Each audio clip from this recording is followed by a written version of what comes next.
So this is the first test ride on Beacon Hill. We went down Yard Sale, which is on the west side of the hill. As you can see, I am riding my Specialized Rockhopper Comp.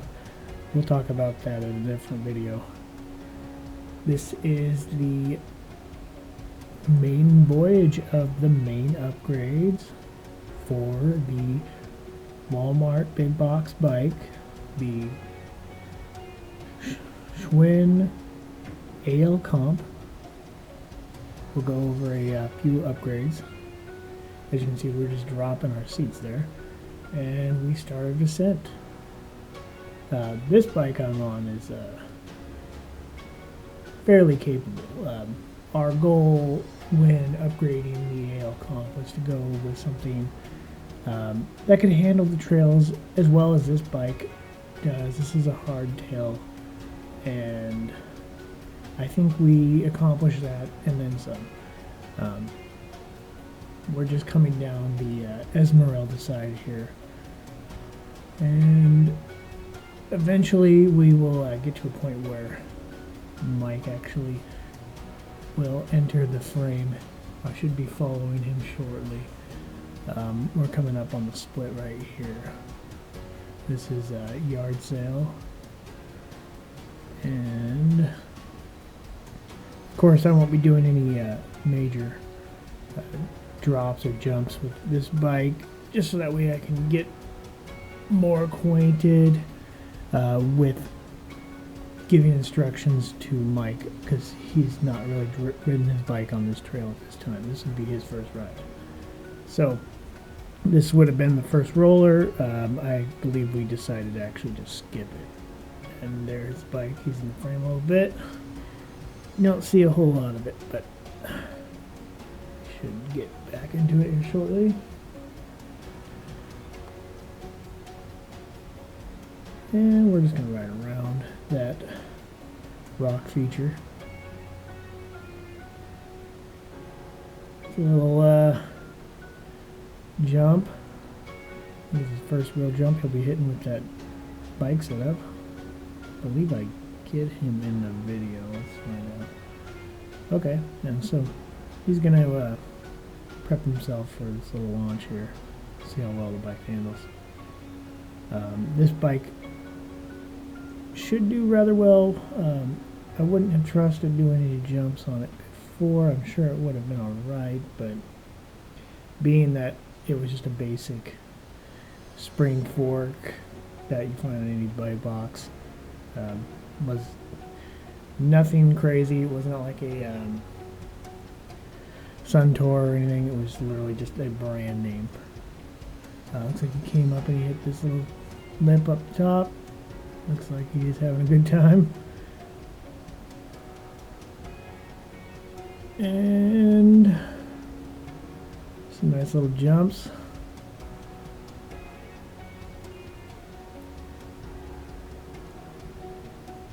And we're coming through.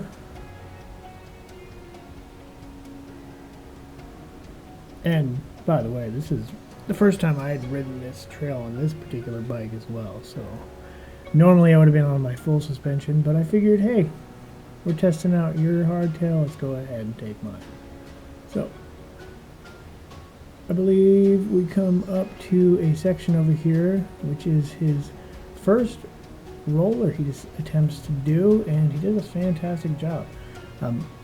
I will get a better video of him, because I choose to go around it. Here it is right here. And that gives him a way better option. So as you can see, it's a nice little roller. And I believe he's going to back up a little bit. It looks like it.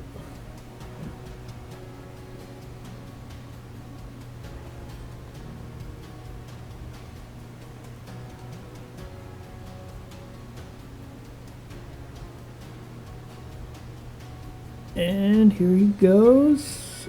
Excellent. Perfectly done. He is not wearing gloves with this particular ride. I personally would be wearing gloves. It just gives you a way better grip onto the handlebars. and produces less fatigue. It looks like a little bit more water on the lens. But let's continue. I gotta say, it's a pretty flowy trail. It's an intermediate trail. It's obviously designated for someone with a little bit more bike riding knowledge. I wouldn't. Oh, looks like he went off the trail a little bit. To be expected. We had a couple days of rain right before this, so as a matter of fact, I think it rained right after this particular ride.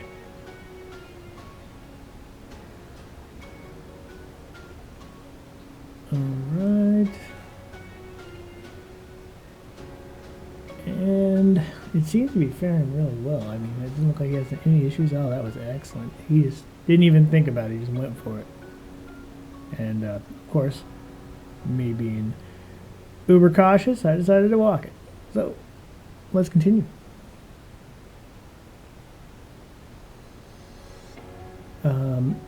Keep in mind, his bike is most definitely not done. We are still going to do a set of tires, and as in my other video, we did upgrade the wheel set, the main gear drivetrain. He is still running a 3x crankset on the front from the factory, primarily because the crankset we were going to use was not available, COVID and all. So we made do with it. The 11-speed chain seems to work pretty well as long as you don't switch gears in that front. So we just kept it on the 32 tooth on the front. And as you can see, he's flowing right through the trail. He's hitting these nice little kickers. No big deal. Great control. I think he's getting a lot of control from his wider bars.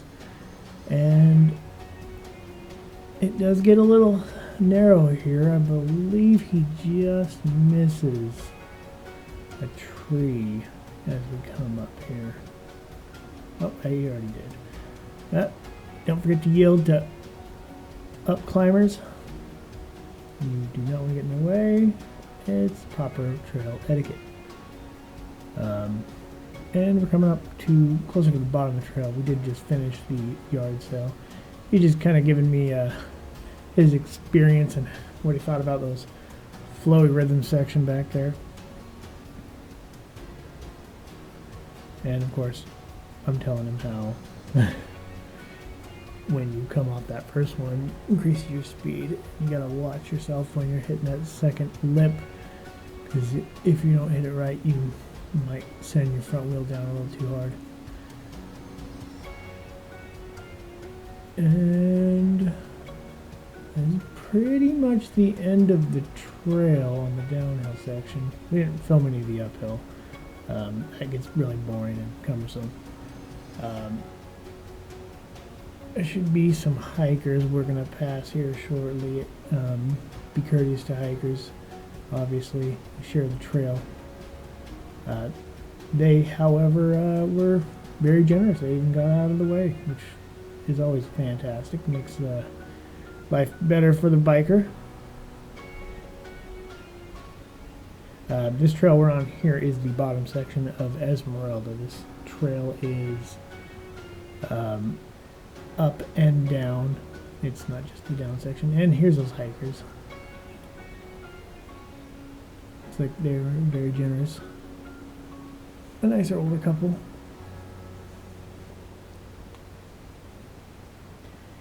And you can tell he's just not struggling at all with pedaling that bike through. Before, with that stock drivetrain, he just was having an issue. Oh, here comes this nice little kicker. Oh, they got a little squirrely in the rear end. I don't think he was ready for it. Did well though. Nice save. Obviously, I hit it because I was following him. And that is pretty much the tail end, of course. We'll come up to the very end of the Esmeralda Trail at the trailhead where we park, and then we'll have some final thoughts from Mike on some of his appreciation for the upgrades, and just kind of final thoughts on what he thinks about what we've done as far as thus far. And thanks for watching. Stay tuned for another video when we do some of the final upgrades on the bike, such as the new tires and definitely the crankset. And Mike did make a request if you'd like to put in a dropper post, so we'll make that happen as well. All right.